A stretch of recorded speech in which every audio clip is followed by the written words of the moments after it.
serait bien qu'on fasse d'abord un point sur la situation.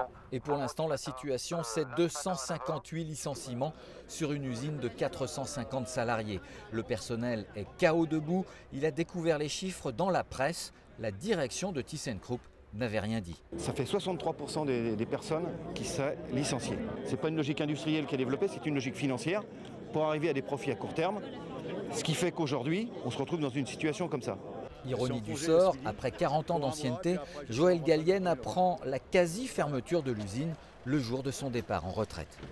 Quand je pense à tous mes camarades qui vont rester sur le tapis, là, ça fait mal au cœur quand même. Hein. Qu'est-ce que vous leur prédisez ? Pour moi, franchement, rien de bon. Hein. Entre 2008 et 2013, la production d'ascenseurs a chuté de moitié à Angers. Le troisième constructeur mondial va réorienter la fabrication en Espagne et en Allemagne, son pays d'origine. L'Espagne a construit une usine neuve il y a quelques années. L'Allemagne est en train de reconstruire complètement son site de production avec un budget alloué de 80 millions d'euros. Moi j'ai 28 ans. 28 ans, j'ai une petite fille de 2 ans et demi et un petit garçon de 4 ans et demi. Donc j'aimerais leur donner un futur quand même positif. Donc j'ai peur de ne pas retrouver du travail. L'inquiétude est forte dans le bassin d'Angers. 6000 emplois industriels ont disparu ces 10 dernières années.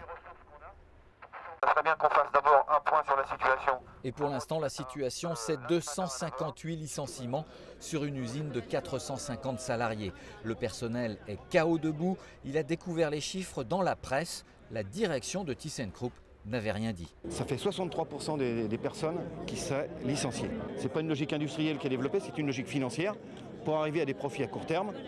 Ce qui fait qu'aujourd'hui, on se retrouve dans une situation comme ça. Ironie du sort, après 40 ans d'ancienneté, Joël Gallienne apprend la quasi-fermeture de l'usine le jour de son départ en retraite. Quand je pense à tous mes camarades qui vont rester sur le tapis, là, ça fait mal au cœur quand même. Hein. Qu'est-ce que vous leur prédisez ? Pour moi, franchement, rien de bon. Hein. Entre 2008 et 2013, la production d'ascenseurs a chuté de moitié à Angers. Le troisième constructeur mondial va réorienter la fabrication en Espagne et en Allemagne, son pays d'origine. L'Espagne a construit une usine neuve il y a quelques années. L'Allemagne est en train de reconstruire complètement son site de production avec un budget alloué de 80 millions d'euros. Moi j'ai 28 ans. 28 ans, j'ai une petite fille de 2 ans et demi et un petit garçon de 4 ans et demi. Donc j'aimerais leur donner un futur quand même positif. Donc j'ai peur de ne pas retrouver du travail. L'inquiétude est forte dans le bassin d'Angers. 6000 emplois industriels ont disparu ces 10 dernières années.